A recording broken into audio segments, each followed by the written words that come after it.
Doctor کے پاس، وہ کہتا ہے مراقبہ کرو، تھوڑی دیر اکیلے بیٹھو، سو جاؤ، یہ والا کام کرو، آنکھیں بند کرو، فلاں کرو، دیر تک میں تمہیں بتاتا ہوں، دیکھنا سکون ہو جائے گا۔ اس سے زیادہ بہتر یہ نہیں جو طریقہ رب رسول نے بتایا ہے کہ ذرا سر سجدے میں رکھو نا تھوڑی دیر، ذرا ہاتھ اٹھا کے وہ باتیں جو مراقبے میں جا کے سوچنی ہیں وہ ساری یوں ہاتھ کر کے، میں نے پہلے بھی کہا تھا پھر کہتا ہوں، میں ایک دفعہ ایک ڈاکٹر صاحب کے پاس بیٹھا تھا، اپنی والدہ کو لے کے گیا، تو وہ ایک ڈاکٹر صاحب ایک بزرگ سے کہہ رہے تھے کہ آپ میرے 15-12 سالوں سے پیشنٹ ہیں، میں آپ کو ایک ہی بات کہتا ہوں کہ دل کی باتیں کہہ دیں کسی سے، کہہ دیں کسی سے، آپ دل ہلکا کر لیں، سکون ہو جائے گا۔ تو وہ کہنے لگے ڈاکٹر صاحب نہیں کچھ گلاں کنوں دسیے، پردے ہوندے نے، کچھ نجی اور ذاتی باتیں ہیں کس سے کہیں؟ تو میں نے کہا جی میں ڈاکٹر تو نہیں ہوں لیکن طالب علم ہوں دین کا، اگر آپ اجازت دیں تو کسی کے بیچ میں بولنا تو نہیں چاہیے، تو میں بات ایک کر لوں۔ کہنے لگے کر لیں۔ تو میں نے کہا بابا جی واقعی کچھ باتیں ذاتی اور نجی ہوتی ہیں، کسی سے کہی نہیں جا سکتی، لیکن حال بتایا نا ہمیں اللہ رسول نے، جو کسی سے نہیں نہ کہہ سکتے وہ مصلی بچھاؤ اور اپنے رب سے کہہ دو ساری، وہ رسول کائنات کی بارگاہ میں کہہ دو ساری، ایک دفعہ نکالو، کہو ان سے، کسی سے کہو گے تو وہ اپنی مرضی کا تبصرہ کرے گا، رب رسول سے دکھ کہو گے تو اللہ رسول رحمت والا معاملہ فرمائیں گے، کہہ دیں جو دل میں ہے۔ سب سے پہلی بات اہل بیت نبوت کے اندر جو آپ کو ملے گی وہ اللہ تعالیٰ کی عبادت ہے، بہت زیادہ عبادت کرنا، ریاضت کرنا۔ آج کل عبادت سے جی چرانا، میں کچھ دیندار لوگوں کو دیکھتا ہوں کہتے ہیں نسبت بہت تگڑی ہے ہماری، تو جناب لے جائے گی نسبت ہمیں، تم دیکھنا فلانے بزرگ کو فلانے کی خواب آ گئی، فلانے کو فلانے کی بشارت ہو گئی۔ او خدا کے بندو، میں آپ کو اس گھر کی بات بتا رہا ہوں سیدہ فاطمہ الزہرا جو جنتی نہیں، جنتی عورتوں کی سردار ہیں۔ میں حسنین کریمین کی بات بتا رہا ہوں جو صرف جنتی نہیں، جنتی جوانوں کے سردار ہیں، لیکن وہاں تو ساری رات مصلی بچھا رہتا ہے۔ عبادت آپ کی روح کا تقاضا ہے۔ مہنگے سے مہنگا موبائل خرید کے لے آؤ، بہترین مال خرچ کر کے آپ اس کو لے آؤ، لیکن اگر آپ اس کی بیٹری کو چارج نہیں کرتے بار بار تو وہ آپ کو کام نہیں دیتا۔ آپ نے جناب بڑی مہنگی گاڑی خرید لی، بڑی مہنگی، تو ایک ہی دفعہ خریدنے سے وہ مستقل نہیں چلتی، بلکہ اس میں بار بار پیٹرول ڈلوانا پڑتا ہے۔ کچھ چیزیں ایسی ہوتی ہیں جن کی بار بار حاجت ہوتی ہے، وہ پوری کرنی پڑتی۔ ساری رات سیدہ فاطمہ الزہرا رضی اللہ تعالیٰ عنہ نفل پڑھتی تھی، ساری رات، گھر کے سارے کام کرنے، ہاتھوں پہ چھالے پڑ جائیں گے۔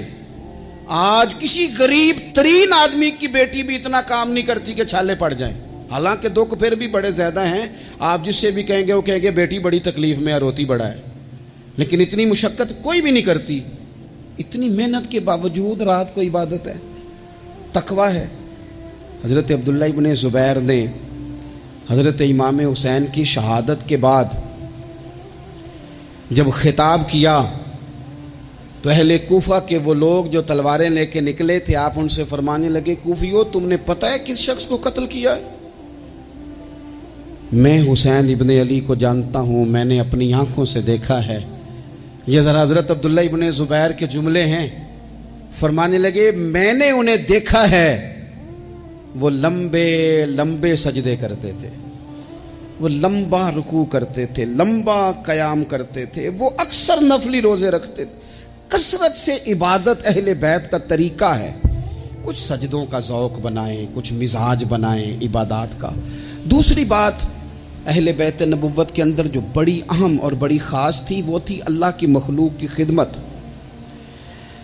ہمارے ہاں کچھ لوگ دعائیں مانگتے ہیں پہلے، یا اللہ مجھے عطا کر، میں بڑا تیرے بندوں پہ نثار کروں گا، میں بڑا قربان کروں گا، میں بڑا دوں گا، لیکن پھر جیسے ہی ان کے پاس مال آتا ہے ان کے خرچے بھی زیادہ ہو جاتے ہیں۔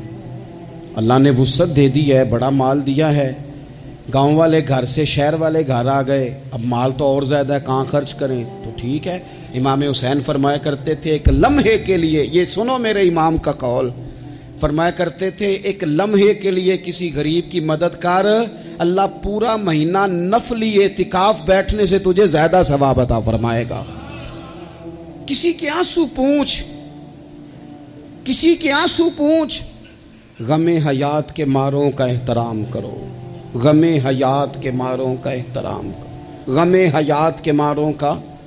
اہل بیت نبوت کا اسوہ نور دیکھو، اللہ کی مخلوق کی خدمت، اللہ کی مخلوق کے ساتھ محبت۔ امام حسین کے پاس ایک سائل آیا 1 دینار مانگنے، امام حسین فرمانے لگے ٹھہر جا، تھوڑا سا انتظار کر۔ شام ہو گئی، وہ بیٹھا رہا، 5000 اشرفیاں 5 تھیلوں میں بھری ہوئی حضرت سیدنا امام حسین رضی اللہ تعالیٰ عنہ کے پاس لائی گئیں۔ تو حضرت امام حسین رضی اللہ تعالیٰ عنہ نے نا، وہ اس نے تو دیکھے نا، مانگنے والے کو تو پہلے بندہ تلاش کرتا ہے کہ ٹوٹے پیسے ہیں کہیں، پھر دیتا ہے۔ امام حسین کے پاس 5000 اشرفیاں آئیں 5 تھیلیوں میں، اور بظاہر حالت یہ تھی اس وقت کہ 1 اشرفی بھی نہیں تھی دینے کے لیے۔ 5 تھیلیاں آئیں بھری ہوئی پیسوں کی، 5 کی 5 پکڑا کے نہ مانگنے والے کو، ساتھ فرمانے لگے معاف کرنا یار، تجھے شام تک انتظار کرنا پڑا ہے۔ یہ دیکھو، خود بھیک دیں خود ہی کہیں منگتے کا بھلا ہو، یار ذرا معاف کرنا، تجھے شام تک انتظار کرنا پڑا۔ وہ جو مزاج ہے سخاوت کا، وہ جو انداز ہے سخاوت کا، اور یہ جو حضور سے انہوں نے لیا تھا نا۔ ایک دفعہ نا حضرت فاطمہ الزہرا رضی اللہ تعالیٰ عنہ اپنے دونوں شہزادوں کو لے کے نا تو نبی پاک کی بارگاہ میں گئیں۔ آتے ہیں نا بہت سارے نواسیاں نواسے آتے ہیں، کئی دفعہ ان کے ابا جی بھیجتے ہیں، کہتے ہیں لے جاؤ اپنی ماں کو تے نانے نوا کو حصہ دے وے تہاڈا۔ ویکھو جی مینوں کچھ نہیں چاہیے، جو دینا نے اپنی دھی نوں دینا نے، اور دینا بھی چاہیے، بیٹی کا بنتا ہے۔ اور میں درجنوں اور بیسیوں بار کہہ چکا ہوں، جو 5 مربے کا مالک ہے اس کی بیٹی کا بھی حصہ ہے، اور جو 5 مرلے کے مکان میں رہتا ہے اس کی بیٹی کا بھی حصہ ہے۔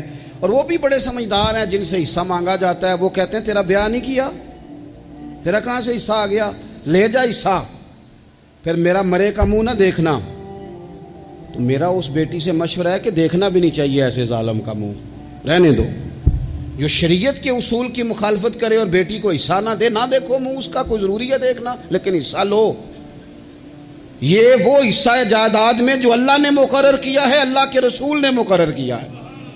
یہ کسی شخص کے ایموشنل بلیک میل کرنے سے ختم ہو سکتا، یہ نہیں ختم ہو سکتا۔ بیٹی کی شادی کر دیا تو جو 5 دفعہ بیٹے نے پیسے اجاڑے ہیں تیرے کاروبار میں وہ بھول گئے؟ کیا کہا تھا میاں صاحب نے؟ کہنے لگے تیاں لئی پردیس وے بابل تے پتراں لئی جاگیراں، چپ چپ رہنا تے دکھ سکھ سہنا، بس تیاں دیاں تقدیراں، ساری جائیداد اس کو دے دے۔ اور میں نے یہ دیکھا ہے کہ بعد میں جو اس طرح کے ظلم کرتے ہیں وہ کئی ظلموں کا شکار ہوتے ہیں، انہیں جواب دینا پڑتا ہے۔ آمدام برسر مطلب حضرت سیدہ فاطمہ رضی اللہ تعالیٰ عنہ اپنے دونوں شہزادوں کا بازو تھاما، امام حسن اور حسین کا، اور حضور کی بارگاہ میں لے گئی، دنیا مانگنے نہیں، دولت کے لیے نہیں، جائیداد کے لیے نہیں، کہا حضور میں شہزادے لائی ہوں، میرے بچوں کو کچھ دیجئے۔ تو حضور فرمانے لگے فاطمہ، حسن کو میں نے اپنی ہیبت اور سرداری دی، اور فرمایا حسین کو میں نے اپنی جرت اور سخاوت دی، دے دی میں نے دونوں چیزیں۔ اللہ تبارک و تعالیٰ نے پھر ان کو حضور کی عطا سے وہ فیاضی دی، سخاوت، عبادت، اور تیسری بات غریب پروری۔ جو آدمی ان پڑھ اور غریب ہوتا ہے نا وہ سمجھدار نہیں ہوتا، اس کے گھر کے برتن صاف نہیں ہوتے، اس کو چارپائیاں اچھے طریقے سے بچھانی نہیں آتی، چونکہ بیڈ شیٹیں تھوڑی ہوتی ہیں گھر میں، تو اس لیے عقل تب آتی ہے جب نوٹ آئیں۔ بے وقوفاں دے نوکر ویکھے دانش مند سیانے، یہ مطلب گاڑی گھر میں آ جائے تو چھوٹے چھوٹے بچوں کو بھی چلانی آ جاتی ہے۔ جس گھر میں موٹر سائیکل ہو بچوں کو سیکھنی نہیں پڑتی، لیکن اگر شے ہی کوئی نہ ہو، میں کسی شخص سے بیزار نہیں ہو سکتا، کیونکہ ایک ذرہ بھی تو بیکار نہیں ہو سکتا۔ غریب پروری، تھوڑا سا نا لوگوں پر توجہ۔ ہمارا لہجہ غریب کے حق میں، وہ سیانا نہیں، اسے بات نہیں کرنی آتی، اسے اسے نہیں پتا کہ میں نے کس طرز کے ساتھ بیٹھنا ہے اور کس نخرے کے ساتھ میں نے پلیٹ میں ڈالنا ہے. بھوک زیادہ لگی ہو تو پھر تو بہت ساری ویسی چیزیں بھول جاتی ہیں بھائی. تو یہ سارا شعور تو تب آتا ہے جب بندہ برگر کھا کے دعوت پہ آیا ہو, تو پھر وہ تھوڑا سا سالن ڈال کے تو اس میں کانٹا رکھ کے تو کھڑا ہو کے گپ شپ لگاتا ہے, اس لیے کہ وہ روٹی نہیں کھا رہا ہوتا, ویڈیو بنوا رہا ہوتا ہے, وہ تصویریں بنوا رہا ہوتا ہے, اس کا لہجہ اور ہوتا ہے. لیکن غریب پروری, مسکین کے ساتھ بیٹھ کے کھانا, کبھی مزدوروں کے ساتھ تصویریں کھنچوانا, ان کی حوصلہ افزائی کرنا, انہیں کہنا کہ نظریں جھکا کے نہ جیا کرو, اٹھا کے جیا کرو. غریب آدمی کو پورا اس طرح کا بنا دینا کہ وہ غربت کے اندر بھی اپنے آپ کو عزت والا دیکھے. یہ اگر کسی نے سیکھنا ہے تو حسین ابن علی سے سیکھے, یہ حضور کی اولاد پاک سے سیکھے. امام زین العابدین کہتے ہیں میرے ابا جی گھوڑے پہ بیٹھ کر جا رہے تھے, غریب لوگ زمین پر چٹائی بٹھا کے روٹی کھا رہے تھے, میرے سامنے امام صاحب گھر سے کھانا کھا کے آئے ہیں. غریبوں نے پیغام دیا حضور کھانا کھانا ہے. امام صاحب گھوڑے سے اترے, زمین پہ آ کے بیٹھے, غریبوں کے ساتھ روٹی کھانے لگے. تھوڑا سا کھانا کھایا تو انہوں نے کہا حضور تھوڑا سا اور کھائیں. فرمانے لگے زندگی میں پہلا موقع ہے کہ کھانے کے فوراً بعد کھانا کھا رہا ہوں, بھرا ہوا پیٹ تھا. لیکن علی کا پتر, فاطمہ کا لال زمین پر بیٹھ اس لیے گیا ہے کہ غریب کہیں یہ نہ سمجھیں دعوت دی تھی تو حسین نے قبول ہی نہیں کی, اس لیے بیٹھ گیا ہوں, ورنہ ایک لقمے کی گنجائش نہیں تھی. اس کو کہتے ہیں غریب پروری, اس کو کہتے ہیں مزاج ختم کرنا چھوٹے بڑے کا, اس کو کہتے ہیں ایک ہی صف میں کھڑے ہو گئے محمود و یاز, نہ کوئی بندہ رہا نہ کوئی بندہ نواز. تھوڑا سا اس پر میں ایک دفعہ ایک فیکٹری میں گیا تھا, تو ایک صاحب جنہوں نے محفل کرائی تھی وہ ہمارے میزبان تھے. تو جو آدمی کھانا لے کے آ رہا تھا رکھ رہا تھا نا, تو وہ بیچارہ بعض اوقات ایک ہی بات سوار ہو جاتی, بار بار ایک ہی بات کرتا تھا. کہتے تھا پیر صاحب ساڈے مالک بڑے چنگے جے, ساڈے نال بہ کے روٹی کھاندے نے, ساڈے مالک بڑے چنگے جے ساڈے.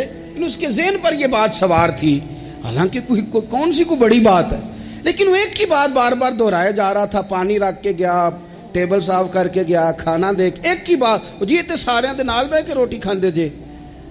تو میں سوچ رہا تھا کہ یار یہ کس طرح کا بندہ ہے, اس نے کام تو چھوٹا سا کیا ہے لیکن اس بندے کے جذبات ہیں. اب پتہ نہیں اس غریب آدمی کے جذبات کی وجہ سے رب اس کے رزق میں کتنی کو برکت پیدا کر دے گا, کتنا کو فضل ہو جائے گا. یہ جذباتی ہو گیا ہے, شوق کے ساتھ بات کر رہا ہے. تو یہ اہل بیت نبوت کا طریقہ ہے. پھر اس سے اگلی بات اہل بیت نبوت کے طریقے میں آپ کو ملے گی کہ سادگی, عاجزی, انکساری, بالکل مختصر سے اللہ کی عطا پر بھی بہت زیادہ, حالانکہ ان پر تو بڑی عطائیں تھیں, لیکن مختصر سی خواہشات. کھجور کی چھال کی بنے ہوئے ٹوپی پہن کے حضرت مولا علی شیر خدا رضی اللہ تعالی عنہ نماز پڑھ لیتے تھے, اور اونٹ کے بالوں کی بنی ہوئی چادر اوڑھی ہے, اونٹ کے بالوں کی بنی ہوئی, اور سیدہ فاطمہ چکی پیس رہی ہیں, کنز المال میں موجود ہے. نبی پاک علیہ السلام نے انہیں دیکھا, ہلکے سے آنسو حضور کی آنکھ میں آئے اور 2 جملوں میں بات ختم کر دی. فرمایا فاطمہ زندگی میں اسی پر گزارا کر, اللہ جنت میں ساری نعمتیں تیرے لیے دروازے کھول دے گا, اسی پہ گزارا کر. سادگی. حضرت امام حسن کے کپڑوں کو پیوند لگے ہوئے ہوتے تھے. اپنے بود و باش جب بندہ بہت مہنگی کر لیتا ہے تو اس کا اپنا خرچہ ہی بڑا بڑھ جاتا ہے, اس نے کرنا کرانا کیا ہوتا ہے. اور اس سے اگلی بات یہ تھی کہ جذبہ جہاد بہت زیادہ تھا. پھر کہتا ہوں اتنی ساری ویڈیوز آئیں, او جی بچہ رو پڑا جی, بکرا ذبح ہو رہا تھا. تو یہ تو پریشانی والا مقام ہے, جو بچہ بکرے کے ذبح ہونے پر روتا ہے, یہ جہاد کیسے کرے گا. اندر سے اٹھ کے دروازہ بند کرتی ہے اماں, کہتی ہے پتر دروازے پہ نا فلانا بندہ گلی میں ظلم کر رہا ہے, باہر نہیں جانا, ہماری کوئی لڑائی ہے, ہم نے نہیں, بالکل تو باہر, تو نے نہیں نکلنا باہر. یعنی ظلم ہوتا ہے تو ہوتا رہے, جبر ہوتا ہے تو ہوتا رہے. حضرت عثمان غنی رضی اللہ تعالیٰ عنہ کے خلاف بلوانیوں نے حملہ کیا اور حضرت عثمان کے گھر کو گھیر لیا. لوگ تو اولاد کو بچا بچا کے رکھتے ہیں نا, باہر نہیں جانا، باہر نہیں جانا. لیکن حضرت مولا علی شیر خدا اپنے بچوں کو ہر جہاد میں پہلے لے کے جاتے تھے. حضرت علی کے زمانے میں بھی جتنی جنگیں ہوئی اپنے شہزادے پہلی صف میں. حضرت مولا علی نے ایک تلوار امام حسن کو پکڑائی، ایک امام حسین کو پکڑائی، حضرت عثمان کے دروازے پہ کھڑا کر کے کہا پتر خبردار، عثمان صحابی رسول ہیں، تمہارے خالو ہیں، کوئی سیدنا عثمان کا دروازہ نہ پھلانگنے کی جرت کرے، قربان جائیں. دو شہزادے تلوار لیے، حالات بڑے خراب تھے اس وقت، بلوائی مصر کے مدینے پر چڑھائی کیے ہوئے تھے، حضرت عثمان کا گھر گھیرے میں تھا، لیکن ان کی جرت نہیں ہوئی حضرت عثمان کا دروازہ کراس کرنے کی. کیوں؟ کہ ایک کونے پہ تلوار لے کے امام حسن کھڑے تھے اور دوسرے پہ امام حسین کھڑے تھے. بچوں کو جب اے سی والے کمرے میں پوری طرح بند کر دے نا والد، اور انہیں کہ اچھا برگر کھانا ہے، 4 منگوا لو برگر، فلانی جگہ جانا ہے بیٹا، نہیں ضرور جانا چاہیے، کوئی انجوائمنٹ مس نہیں کرنی، پھر آپ بچوں سے توقع کرتے ہیں وہ محنت کریں گے، آگے بڑھیں گے. یہ کیسے ہو سکتا ہے؟ نامی کوئی بغیر مشقت نہیں ہوا، 100 بار جب عقیق کٹا تب جا کر ننگی ہوا. مشقت کرنی پڑتی ہے، محنت کرنی پڑتی ہے، جد و جہد کرنی پڑتی. تو جذبہ جہاد بہت زیادہ تھا. اور جس چیز کی ہمیں بڑی زیادہ ضرورت ہے، بڑی زیادہ، وہ ہے صبر اور استقامت. ان الذین قالوا ربنا اللہ ثم استقاموا فلا خوف علیہم ولا هم یحزنون. رب فرماتے ہیں جن لوگوں نے کہا اللہ ہمارا رب ہے، پھر وہ ڈٹ گئے، انہیں نہ کوئی خوف ہوگا نہ وہ غمگین ہوں گے. ہمارے پاس سارا کچھ ہے، صبر اور استقامت نہیں. ایک پورا دن نہیں بھوکے گزار سکتے ہم لوگ.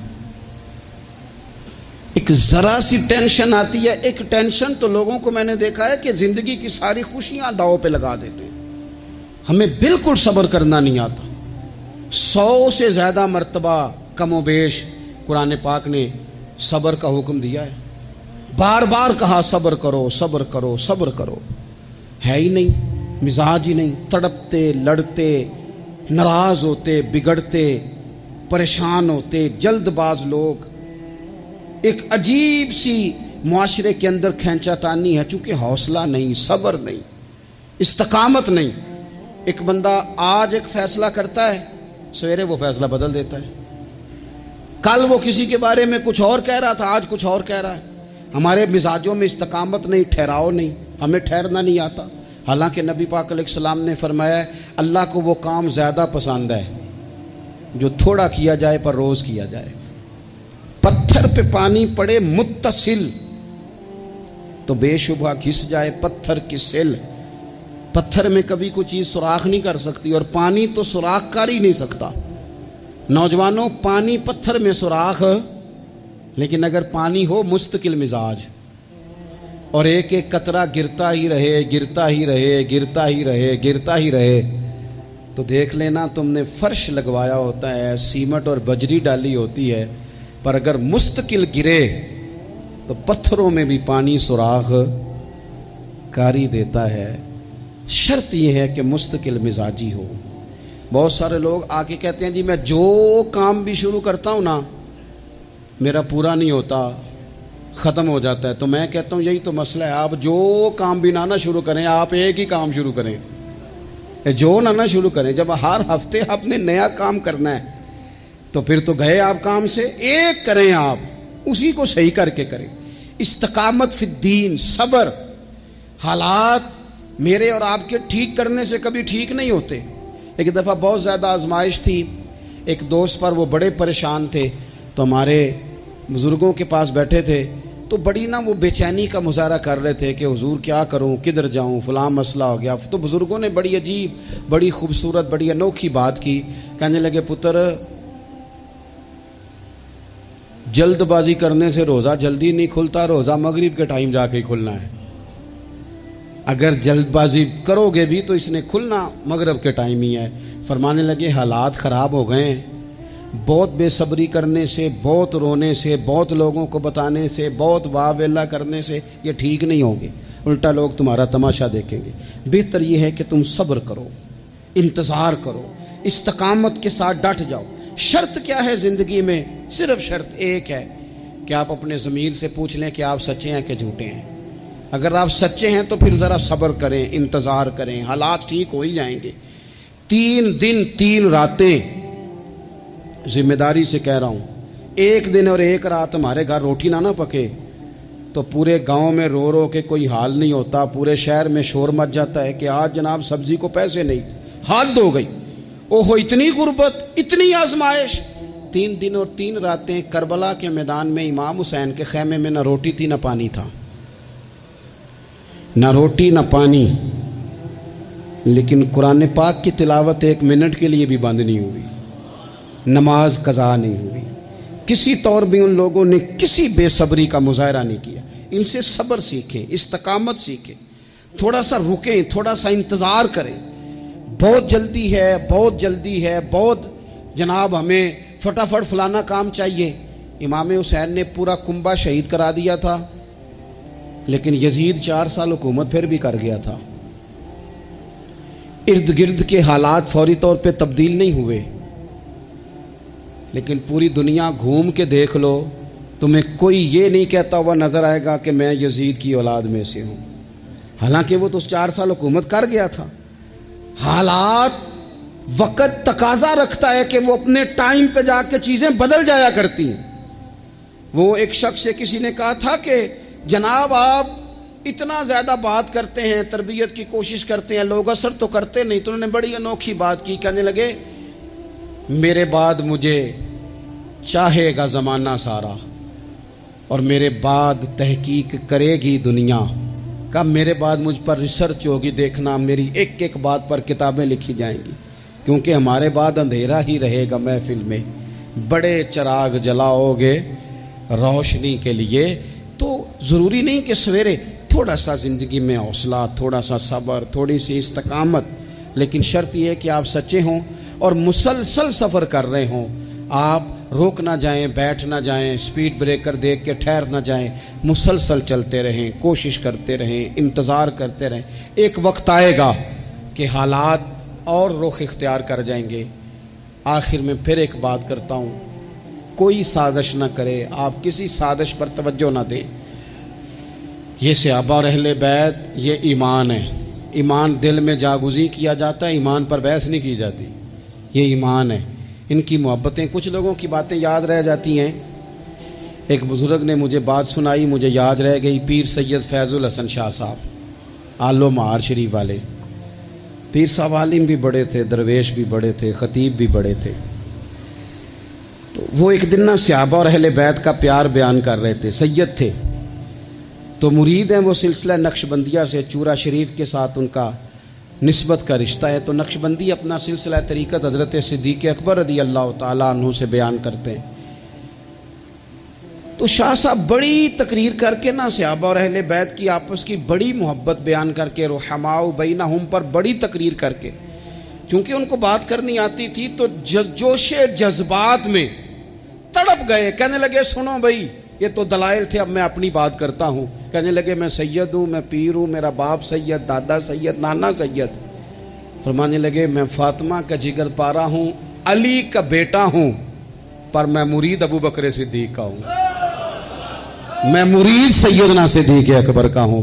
وہ 100 باتوں پہ ایک بات ہی ساری بدل گئی، رنگ ہی تبدیل ہو گیا، نظریات ہی اور ہو گئے، لوگ کسی اور سوچ میں چلے گئے۔ کہنے لگے دیکھو یہ بھی میرا ظرف دیکھو، اور فرمانے لگے میں نے یہ سیکھا ہے حضرت علی سے۔ انہوں نے حضرت ابو بکر صدیق کے مشیر بھی رہے، معاون بھی رہے، اور جناب صدیق اکبر کے پیچھے نمازیں بھی پڑھتے رہے، انہیں اپنا مقتدا اور پیشوا تسلیم کرتے رہے۔ اس لیے یہ تو ہمیں خود سے یہ صرف شرارت کی جاتی ہے، لوگوں کے دلوں کو بے یقین کرو۔